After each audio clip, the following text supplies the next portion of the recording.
Hello everyone, welcome. नमस्कार, मैं हूं वरदाराम, लेक्चरर स्कूल एजुकेशन।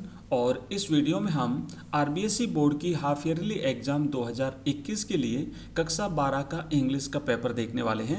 आपके एग्ज़ाम से पहले बहुत ही इंपॉर्टेंट क्वेश्चंस मैं लेकर के आया हूं। इस वीडियो में हम सेक्शन बी की बात करेंगे। बी जो है वो राइटिंग सेक्शन है। आपका पेपर अलग अलग सेक्शन में डिवाइड होगा। सेक्शन ए में अनसीन पैसेज आते हैं, जिसकी हम पहले ही चर्चा कर चुके हैं। सेक्शन बी में आपके अलग अलग 3 टॉपिक दिए हुए हैं। ये राइटिंग सेक्शन है, जिसमें शॉर्ट कंपोजिशन पूछे जाते हैं। शॉर्ट कंपोजिशन में आपके अलग अलग टॉपिक हैं, जैसे advertisement, notice, description of arguments for और against a topic and invitation accepting and declining. तो ये जो चैप्टर है, इसमें हम करेंगे एडवर्टाइजमेंट। नोटिस हम पिछले वीडियो में कर चुके हैं। अगर आपने वो वीडियो नहीं देखा तो डिस्क्रिप्शन में आपको लिंक मिलेगा, वहां से देख लीजिएगा। और उसके बाद में सेक्शन बी में ग्रामर का चैप्टर है और साथ ही साथ लेटर राइटिंग है। तो यहाँ पर सेक्शन बी हम कंप्लीट करने वाले हैं। और मैं यहाँ पर छोटे छोटे वीडियोस मैंने बनाए हैं। एक वीडियोस में सारे के सारे चैप्टर इंक्लूड करना संभव नहीं होता है, वीडियो लंबा हो जाता है। तो हमने इसे टुकड़ों में किया है। तो आप लोग छोटे छोटे टुकड़े सारे देख लीजिए, ताकि आपका पूरा पेपर कवर हो जाए। तो यहाँ पर हम करेंगे ग्रामर के सेक्शन की बात करेंगे। और ग्रामर में हमने जो आपका क्लॉजेज वाला टॉपिक है, उसको हमने पिछले वीडियो में लिया था। यहाँ पर हम सिंथेसिस के सेंटेंसेस लेंगे और साथ ही साथ फ्रेजल वर्ब के सेंटेंसेस भी हम इसमें यहाँ पर लेंगे। उसके बाद में यहाँ पर हम एक एडवर्टाइजमेंट देखेंगे टू लेट पर, और लास्ट में हम एक लेटर राइटिंग करेंगे, एक लेटर लिखेंगे। उसके बाद में जो टेक्स्ट बुक के जो इंपॉर्टेंट क्वेश्चंस हैं, उसको हम अगले वीडियो में लेंगे, जो आपको थोड़ी देर में मिल जाएगा। और बाद में जो एक रेफरेंस टू एक्सप्लेनेशन होता है, आपके पोइम्स में से पूछा जाता है, तो ये भी हम अगले वीडियो में कर लेंगे। तो आपका पेपर जो है वो पूरा 3 सेक्शन में डिवाइड होता है, सेक्शन ए, सेक्शन बी और सेक्शन सी। तो सेक्शन ए पहले कंप्लीट कर चुके हैं, सेक्शन बी अभी हम कर रहे हैं, और सेक्शन सी आपको नेक्स्ट वीडियो में मिलेगा। ओके, आइए करते हैं शुरू और यहाँ पर देखते हैं 1 बाय 1 सारे के सारे प्रश्न। वीडियो को पूरा जरूर देखिए, और अगर पसंद आता है तो लाइक करिए, चैनल को सब्सक्राइब करिए, मित्रों के साथ शेयर करिए। आपकी वार्षिक परीक्षा तक यहाँ पर तैयारी करने के लिए बिल्कुल सटीक आपको सारे सब्जेक्ट मिलते हैं, जिसमें Hindi compulsory, English compulsory, Hindi optional, history और पॉलिटिकल के महत्वपूर्ण वीडियोस यहाँ पर जारी किए जाते हैं। टॉपिक पढ़ने के लिए मिलते हैं, और साथ ही साथ मॉडल पेपर्स भी यहाँ पर मिलते हैं। तो ये रहा हमारा पहला question. Combine the following sets of sentences into one sentence using the words given in brackets. आपको यहाँ पर क्या करना है कि ये जो सेंटेंसेस यहाँ पर दिए हुए हैं, इनको जोड़ करके एक सेंटेंस बनाना है, और पीछे जो आपको यहाँ पर ब्रैकेट में एक शब्द दिया हुआ है, इस शब्द का प्रयोग करते हुए इन सेंटेंसेस को जोड़ना है। तो ये हमारा सिंथेसिस का टॉपिक है, ठीक है। तो आइए देखते हैं, पहला प्रश्न है, Mohan was punished, he disobeyed his teacher. तो इसको आपको बिकॉज से जोड़ना है। तो इसको बिकॉज से इस तरीके से जोड़ेंगे कि मोहन वॉज पनिश्ड, मोहन को सजा मिली। ही डिसओबेड हिज टीचर्स, क्यों सजा मिली? क्योंकि उसने अपने टीचर को डिसओबे किया था। तो इस प्रकार हम लिखेंगे कि मोहन वॉज पनिश्ड बिकॉज। अब यहाँ पर ये जो बिकॉज है, बिकॉज से सेंटेंस को हमें जोड़ना है, और उसके बाद लिखेंगे because he disobeyed his teacher. Okay, next एक और सेंटेंस देखते हैं। यहाँ पर दूसरा है, यहाँ पर हमें ये सेंटेंस है कि we have no money, we can not help you, हमारे पास कोई पैसा नहीं है, हम तुम्हारी मदद नहीं कर सकते। तो इसको सो से जोड़ना है। ओके, एग्जाम में आपको इसी टाइप से मिलेंगे, पीछे आपको दिया हुआ रहेगा शब्द, उस शब्द का यूज करते हुए जोड़ना है। सो का मतलब होता है इसीलिए। तो इसको जोड़ेंगे कि वी हैव नो मनी, हमारे पास पैसा नहीं है, सो इसीलिए we can not help you, इसीलिए हम आपकी मदद नहीं कर सकते। तीसरा सेंटेंस है, the horse is very wild, it can not be controlled. Too का प्रयोग करके आपको ये सेंटेंस जोड़ना है। तो यहाँ पर हम जोड़ेंगे the horse is too wild, मतलब बहुत ज़्यादा जो है एक प्रकार से अनियंत्रित है, विल्ड है, जंगली टाइप का है, टू बी कंट्रोल्ड। तो इसको टू से जोड़ते हैं, तो पहले TW2 आएगा, उसके बाद फिर विल्ड आएगा, और उसके बाद टू बी कंट्रोल्ड, ठीक है। तो ये टू से इस तरीके से जोड़ते हैं। प्रैक्टिस कर लीजिए, इंपॉर्टेंट क्वेश्चन है, आपको इसी टाइप के क्वेश्चन मिलेंगे, हो सकता है इसमें से भी पूछे जा सकते हैं एग्जाम में। नेक्स्ट रहेगा आपका, this ceiling is very high, you can not touch it. Enough too का प्रयोग करके हमें सेंटेंस को जोड़ना है। तो इस प्रकार लिखेंगे इसको, this ceiling is high enough for you to touch. Okay, तो इस तरीके से बार बार प्रैक्टिस करिए, इसी टाइप के सेंटेंसेस की परीक्षा में आप लिख लोगे। अब हमें यहाँ पर क्या करना है, जो हमारा दूसरा क्वेश्चन है ये हमने दिया है फ्रेजल वर्ब से। फ्रेजल वर्ब भी आपका एक इंपॉर्टेंट टॉपिक है, तो फ्रेजल वर्ब के हम सेंटेंस यहाँ पर करेंगे। मैं एक बार फिर से आपको रिपीट कर दूं कि हम सेक्शन बी कर रहे हैं, केवल पूरा पेपर नहीं है इसमें। आप लोग बार बार मैसेज करते हैं कि क्या इसमें पैसेज ही आएगा सर, क्या इसमें केवल ग्रामर ही आएगी। तो यहाँ पर जो है ना सेक्शन वाइज हमने वीडियोस बनाए हैं। आप सेक्शन बी की बात करते हैं, सेक्शन बी में जो कुछ भी आएगा वो सब कुछ हमने इसमें इंक्लूड कर दिया है। दूसरा क्वेश्चन है हमारा, right the appropriate phrasal verbs in the following sentences forming them with the help of the verb given in the brackets. तो यहाँ पर भी आपको ब्रैकेट में एक वर्ब मिलेगी, इस वर्ब से आपको फ्रेजल वर्ब बना करके यहाँ पर इस सेंटेंस को कंप्लीट करना है। तो देखते हैं, पहला है a student should carry the orders of the teacher. तो यहाँ पर आएगा कैरी आउट, ठीक है ना। एक स्टूडेंट को क्या करना चाहिए, अपने टीचर्स के ऑर्डर्स को फॉलो करना चाहिए, उसका पालन करना चाहिए। तो कैरी आउट का मतलब होता है पालन करना। हमें फ्रेजल वर्ब याद होनी चाहिए, तभी हम कर पाएंगे। मैंने फ्रेजल वर्ब पर एक वीडियो बना रखा है, अगर आप लोगों ने नहीं देखा तो प्लेलिस्ट में जाइए, आपको मिल जाएगा। तो a student should carry out, okay. तो यहाँ पर रहेगा कैरी, CARRY कैरी, और OUT out, carry out the orders of the teacher.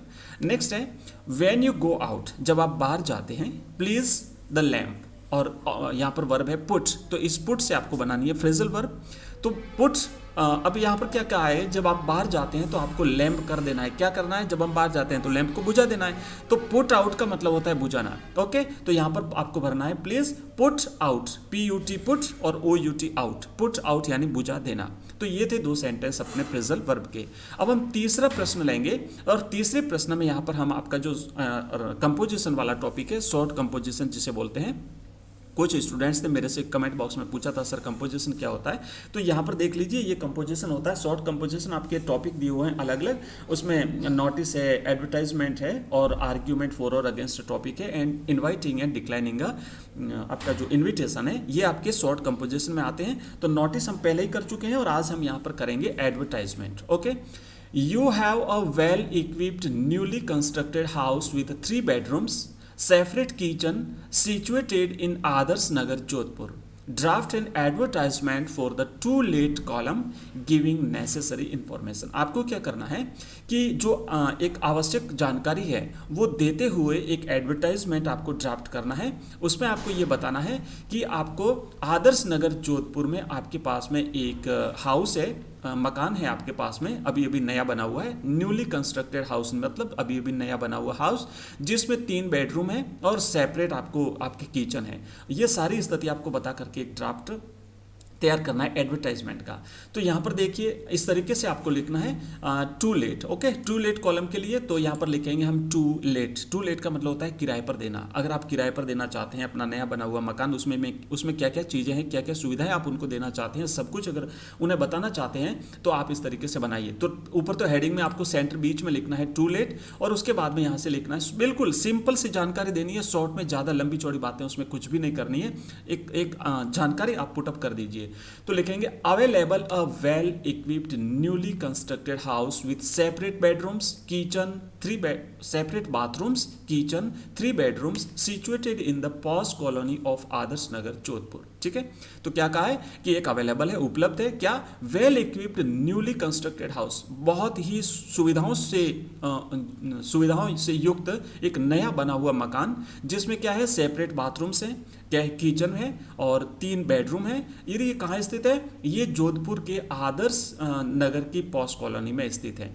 और जो इंटरेस्टेड है, contact personally to Abhay Kumar, ये उसका एड्रेस दिया हुआ है, आप यहाँ पर कॉन्टैक्ट कर सकते हैं अगर किसी को चाहिए तो ये था हमारा एडवर्टाइजमेंट, बिल्कुल सिंपल सा।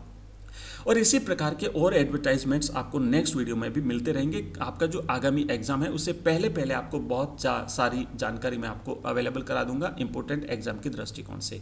नेक्स्ट क्वेश्चन रहेगा हमारा चौथा, जो कि रहेगा लेटर राइटिंग। ये आपका बी सेक्शन में जो चीज़ें थी, 3 चीज़ें थी, हमने कंप्लीट कर ली। पहली चीज़ तो थी यहाँ पर कंप्लीट कर रहे हैं अभी हम, तीसरा यहाँ पर लेटर लिखेंगे। तो उसमें एक तो होता है राइटिंग सेक्शन, उसमें एक होती है ग्रामर, और तीसरा होता है लेटर। तो यहाँ पर लेटर लिखेंगे हम।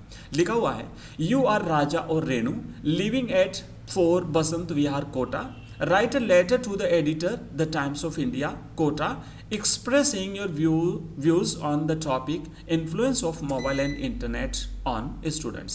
तो आपको इस टॉपिक पर एक लेटर लिखना है। तो आइए लिखते हैं आंसर। इस तरीके से लिखना है आपको। पहली जो 3 लाइनें होती है उसमें आपको अपना खुद का यानी लेटर लिखने वाले का एड्रेस लिखा जाता है। पहले भी हम डिस्कस कर चुके हैं। यहाँ पर देखेंगे 4 बसंत विहार कोटा। तो ये आपने 2 लाइन में अपना एड्रेस लिख दिया। एक लाइन खाली छोड़नी है और उसके बाद में आपको लिखना है 12 फरवरी 2022। यहाँ पर आप डेट लिख दीजिए अपने हिसाब से, ठीक है। और उसके बाद में ध्यान दीजिए यहाँ पर एड्रेस वैसे 3 लाइन में लिखना है, अगर आप 2 में भी लिखते हैं तो चल जाएगा, ओके। उसके बाद एक लाइन खाली छोड़नी है। यहाँ पर कोई स्पेस नहीं देना है। ये तो मेरा पेज चेंज हो रहा है तो थोड़ा सा आपको लग रहा है यहाँ पर स्पेस है, लेकिन आपको बीच में यहाँ पर स्पेस बिल्कुल भी नहीं देना है। और उसके बाद एक लाइन खाली छोड़ करके आपको डेट लिखनी है। तो डेट इसी फॉर्मेट में लिखें, ध्यान रखिएगा, दूसरा कुछ भी नहीं लिखें। और उसके बाद में फिर से एक लाइन खाली छोड़ करके अब यहाँ पर जो प्राप्त करने वाला है उसका एड्रेस लिखा जाता है। तो हम यहाँ पर लिखेंगे the editor, the Times of India, Kota, okay. And next फिर एक स्पेस खाली छोड़ करके फिर यहाँ पर सब्जेक्ट लिखा जाता है। और ध्यान दीजिए ये जो लेफ्ट साइड का मार्जिन आपको मिलेगा आपकी नोटबुक में, यहाँ पर आपकी एग्जाम में जो आंसर शीट रहेगी आपको जहाँ पर आंसर लिखना है, तो मार्जिन का बिल्कुल जो किनारा होता है वहाँ पर लिखेंगे आप इसी तरीके से सब कुछ, ठीक है। यहाँ पर कोई कॉमा, कोई फुल स्टॉप कुछ भी नहीं लगाना है।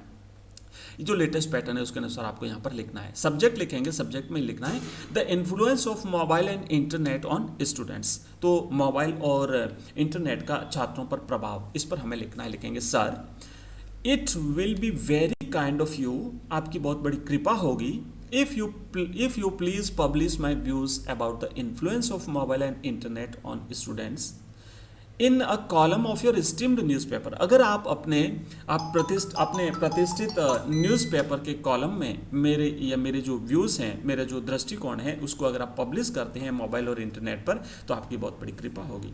Today we can see a smartphone in the hands of every student. हम प्रत्येक स्टूडेंट के हाथ में आजकल मोबाइल देखते हैं। It has made life very easy, इसने जीवन को काफ़ी आसान कर दिया है। It has too many drawbacks, लेकिन इसकी बहुत सारी कमियां भी हैं। The smartphone is taking the students into its grip. एक मोबाइल फ़ोन विद्यार्थी को अपनी पकड़ में लेता जा रहा है।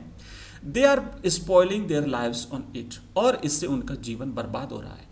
They use it to play games, छात्र क्या करते हैं, इसका उपयोग मोबाइल पर गेम्स खेलने के लिए करते हैं। mere chatting or visiting the sites that they must not visit, और चैटिंग करते हैं, साथ ही साथ वो इस प्रकार के साइट्स देखते हैं जो उन्हें नहीं देखनी चाहिए और अपना टाइम बर्बाद करते हैं।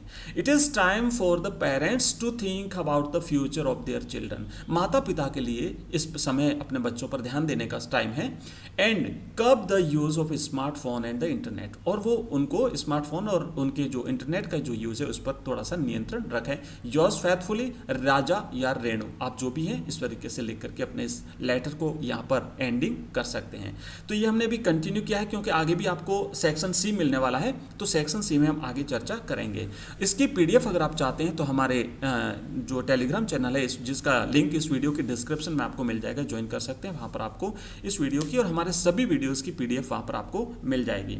Thank you. अगर वीडियो पसंद आया हो तो चैनल को सब्सक्राइब अवश्य करके जाइए, मित्रों के साथ भी शेयर करिए, और आगामी सभी एग्जाम्स की तैयारी के लिए, सभी सब्जेक्ट्स की तैयारी के लिए हमारे साथ लगातार बने रहिए। बहुत बहुत धन्यवाद आपका।